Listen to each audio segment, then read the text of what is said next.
And I think at one point I was making around $85,000 to $90,000 a month. Wow. Wait. Yes. What were you doing job-wise before? Oh, before I had retired because you ever heard of a thing called Headhunter or Career Builder? Yeah. Me and my friends developed it. See, a lot of people don't know this. What? That's you? Yeah. We did Headhunter. They bought it from us at Career Builder, and we got rich. So I had money to fuck around. Nigga, you got money. Yeah. He mentioned this. He mentioned it a very long time ago when I asked him how he got started. Job Indeed, Career Builder. Yes, all that shit came from us. Yeah. I'm one of the first people to build it. I remember that you did tech, and Yes. I didn't know specifically that. I remember you told me that you guys had created some software that was very popular, and y'all sold it off. Yep. And okay, so real quick, because a lot of people don't know that about you, because you haven't talked about it openly. So you were in tech. You and your buddy started this company up, which basically, what is it, like a parent program that hosts all these different websites that allow people to find here's what employees? We did. When I got out of college, we ended up going to work for this company called CDI, which was a subsidiary of IBM. Yeah. Well, what happened was IBM had to. We didn't know it at the time, but it was a big thing for these people need talent, and it's a headache for these managers to be looking for resumes. Yeah. So recruitment was a thing. Well, knowing that we came from that side, we saw needs that hadn't been developed yet. Like, well, we have all these resumes, we need to keep them somewhere. So my friends and I developed a software that would keep the resumes, and so whenever people would ask for a certain thing, we could search the resume on the in-house, and then it would pull it up. Yeah. Well, it became a big thing because people were like, that's pretty damn awesome. You could just go to one place and get resumes. Yeah. So instead of just doing it for IBM, we said, well, what if we did it for everybody? Yeah. And that's how it was developed. And then a bigger company was like, because, it still was hard for some niggas doing this. So a bigger company was like, we want to buy it. And we didn't really know. So what they did was they hired us over at Career Builder, and then they hired us with stock options. So now we go from having this to now we're working there with these stock options, and then that blew up. So y'all had equity in it too. Yes. So that's why y'all never seen me in the video where it looked like I was broke. The first videos y'all seen me do back in 2000 something, I literally had a studio. Yeah. I remember watching your videos. I don't know what time frame this was, but you were at a big ass house by a pool. Was that in Atlanta? I think probably at that point I had moved over to the West Coast. That house was huge, bro. I was like, I'm making money. That's why everybody wanted to get into it. At first it was this nigga ain't shit, and then they thought, oh, he got rich off that. But I already had the money. Yes. And you were able to invest and get into it properly. You bought the proper cameras, you had a good microphone offer, etc. Because you had already did you sell out your position and just like get into this full time pretty much? Yes. So you sold your position, got out of it. Like this was just something I wanted to do. I was just fucking about. Gotcha. I had no idea that there was money in it. Real quick, wow. What did you buy when you got your first big check? Was it like you bought like a car? I had already bought shit, so I just put it in the bank. I already had shit. Like funny? I never. You mean his first big check from when I was getting money? You never saw my life went up. Yeah, my car was different. I already had the shit. Like everything they saw, and anybody that's in there could tell you the truth or not. From the time you saw me, I did not like. Oh, you could tell he not getting money because his clothes changed, because his house changed, because it was the same shit. Because you've been the same, I would say, lifestyle-wise, from what I saw on camera at least, from back then. But I have a theory that, like, for example, people that have money from the very beginning, or at least from a certain point, younger age, they bought everything that they wanted beforehand. So when you see him older, it's like, okay, he has old money and he's not spending it, but it's because he already did all the fun stuff when he's younger. Yeah. So he don't need that stuff anymore. Like all I did was kept investing in my kid. Like my kid was everything. So like she's always been in private school. She's never not been in private school. I pay as much for her she just graduated. She's on her way to Duke. She's never not been in private school, not a day in her life. She's 18, so that tells you I haven't been doing YouTube for 18 years. Yeah. So you had that square. When how old were you when you like cashed out and then went into the broadcasting? I was 33 when I cashed out, but I was like 35 when I went into the broadcasting. I was just looking for something to do. Okay. And I thought this would be a way for me to just get back or do something. And I just need time because it didn't feel right not doing work after I had done work. Yeah, so you got in not expecting to make money. No. And so you get in.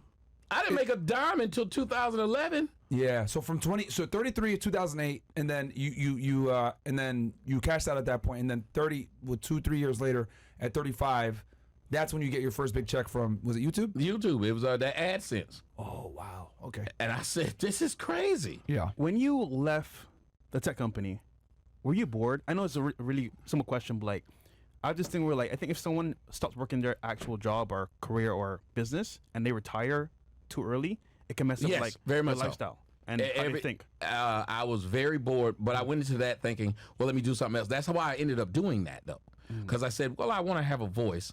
And I was so used to having a voice. I think that's what I missed. Like, you had to come to me to get your employee to work there. Right. I had to go find this person. You were dependent upon me. So my words meant something. And now my words didn't mean shit at home. It's weird. Just go, yeah, home. Your word don't mean shit at home. Because you're just you at home. And you weren't in it for the money. You were in it because you wanted something to do that you loved. Yes. Damn. So I started talking about what I knew. And people will tell you, like, people who went to college with me, people who've known me my whole life. That's why there's never been a video of somebody coming out saying, he's not like that. This ain't who he is. I've always talked like this. I talk like this. I remember when I was in college, my best friend's a girl named Deja. She said, you know how to talk your way into some pussy and talk your way right back out of it. Because I would sit up there and I would get the girl, they come to the apartment, then they'd say something, I'd be like, y'all bitches getting on niggas' nerves. Y'all motherfuckers. And they'd be like, oh, there you go. And so I would ruin the moment because you didn't want to bring me around a bunch of women because I'm going to tell them what it is. I'm going to say something. If they do something stupid, I'm going to say it's stupid. Yeah. But I never understood I do that too. Right. It's like it's a weird thing. Like, I can't sit up here. Pussy is good, but I can't sit up here just to take this stupid shit you're saying just to get it. You know what's funny? He's the same exact way. Yeah, man. You know how many double dates we've been on? And Tommy, I'm like, okay, Myron, just chill, bro. We got this, bro. It's in the bag. She would be like, oh, well, you know, men and women can be friends. I'm just like, I can't let this slide. the debate. I'm like, yeah, you know what? But tell him, right. We don't do it on the first stupid thing. You know, I let him slide a little bit. After they've been doing it for like 2 or 3. We don't do it on the first one. We just make a face. This nigga Myron would be like, that's stupid. He doesn't No, we give you grace. He does the debate instantly when they do it too much. It's like, That's hey, it. Hold on a minute, I can hear. We're going to give you that first Like one time they'll say something dumb. I'm like, I'll look at fresh. I'm like, this bitch is stupid. and then after that, it's like, bro, that's not intelligent. Like, and then I'll tell them like, that was Do you dumb. remember the Mexican girl? And it was in the bag. And Yeah, she was mad because I made a joke. And he made one joke, just one joke about her. I think her appearance. Yeah, I said she wasn't that hot. I said she was like a 6 or something. Bro, he was being honest though. But I'm saying, but I'm like, why can't I say it? Like, especially if you're saying, like, if you're a humble 5, I'm not gonna call you a 5. Yeah. If you're a 5 talking like you're a 9, yeah. oh come on, I gotta say something. That's why you ain't never seen me walk around talk about how handsome I am. I know that's a lie. I walk by mirrors all the time. It's debatable. That's how I was wait. And but it would get on your nerves. It's like Lizzo. Lizzo might be pretty if she didn't say she was pretty. Oh yeah. Once you say it, and then no, I gotta say something. So that's what it was. Like with me, I've always been that. Like I can't tolerate. My grandmother used to say, "She don't suffer fools." That was a saying she had. She doesn't suffer fools very much, and I don't either. I can't. And what was weird is people didn't understand. They said, "Well, you talk bad about black women," but the stuff I was saying, I was repeating a lot of what I got from my grandmother.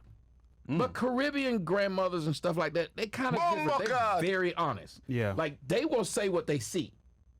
They'll tell you stink in front of your friends. They'll call you up. Yeah. So we're used to that. So I spoke that way, but I guess I found out the hard way that speaking plain to people, well, people don't want to hear that, especially in America where we've exalted women past something. So with the money came at first people just liked it because it was new, and I never ran into any pushback. But then there became a community of people who started getting paid by saying I'm a bad guy. And so I created this industry of a bunch of men who call themselves masculinists, Redpill, all this stuff. They got MGTOW, all that stuff.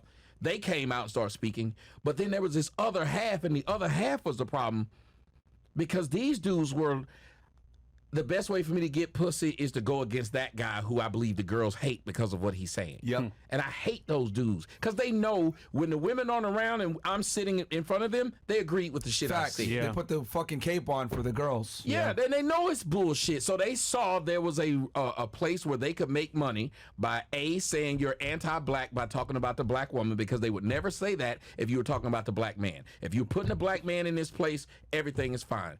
But they realized that the women suffer from insecurity. And they're jealous of white women, and they're jealous of everything else. Like, you hear these people, they call themselves the blueprint. You heard how many times you heard black women call themselves the blueprint. Well, who the fuck is following it? Like, who's trying to be you when you can't be yourself? You're walking around with somebody else's hair on your head. So I told them, I no longer Hat weaving. Yeah, I never call them the blueprint anymore. I call them the glueprint. Damn, bro. Damn, dog. Oh man.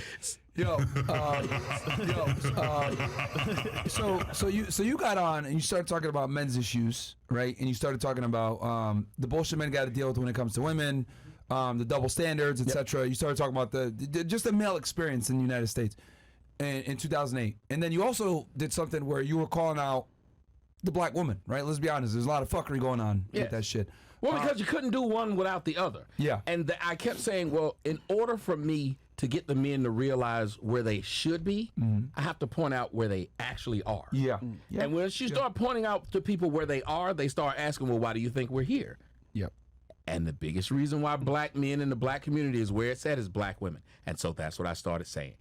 As long and it goes back to what people say, well, you're blaming the women. And I explained to them, telling someone where they are isn't necessarily blaming the other person. It's telling you you have to take control of it. The alcohol is what's making the alcoholic the alcoholic. But if you break it down, the alcoholic has to just stop wanting the alcohol, stop drinking the alcohol. That's it. So the kryptonite to the black man was literally, he was raised by this woman who he believed was a god. And once you have a god, the god can do no wrong. Yeah. Everything you do is causing the God to do something bad to you. And that's what black men are. Nobody sits there and just blame God. You can't blame God. So have you ever noticed, even like in the story Job, when shit was going wrong with Job, what did his friends do? Well, it must be you. So you're doing something to cause that. And Job was like, no, I'm not. But they say, yes, God isn't just going to have things like this happen to you if it's not your fault. So whenever you're a God, you're never at fault. If anything goes wrong in that person's life, it's them. So I was trying to get the black men to know their worshiping of black women is what's causing them a problem. And that's when it went downhill. And that's when the men started realizing, well, wait, there's money in worshiping black women. And that's all I've been talking about since 2009 is the problem is what people are getting tired of. People don't want to see that shit. Look at what y'all did in Miami. We learned about it up in Atlanta. Because of black women coming to Miami for spring break and fucking it up. Memorial weekend, all that stuff. Yes. Yeah. Y'all literally, the stores just decided to close down so they'd have nowhere to go. And then you saw online black women on their Instagram and shit complaining about, we don't have nowhere to go. They done shut the beach down. The stores ain't open. They blah, blah, blah. People are tired of dealing with your ass. People are, I said about Caitlin Clark. Caitlin Clark is going to leave the WNBA and let them have the black women. If you're going to sit up here and kowtow to these chicks who I know are doing wrong, then let me go somewhere else. Let me take my talents somewhere else. And I think that's what we're missing. We're not realizing that they're the problem. Black men are more unproblematic when they're places. You watch us all over the city. Brothers is doing well, ain't out here acting a fucking fool. When did they act a fool? When they got black women with them. I'll tell you this. You made a very good point there. Even in this setting that we're in Miami, the black guys that are here are well educated, have a good job, and they know that stupid, nobody wants them. So why do that? Thank you. And they're smart because they know in this environment, I gotta be a certain way. Versus South Beach, ratchet niggas, smoking weed, going crazy. And guess who's there? Black women. That's the only part. I'm telling you, bro. And it is a thing, and I am not trying, it's like I look at things from a coach's perspective. If I was a coach of a team and my team is in last place, I have to tell them that we got to acknowledge I'm in last place. We're in last place. And we have to acknowledge why we're in last place. That is the only way we're going to be out of last place. I cannot go in there and tell my quarterback he a king. You a king, bro. You the best thing ever. He sucks. He sucks statistically. All most people are doing to black women is giving them statistics. And they don't like the statistics.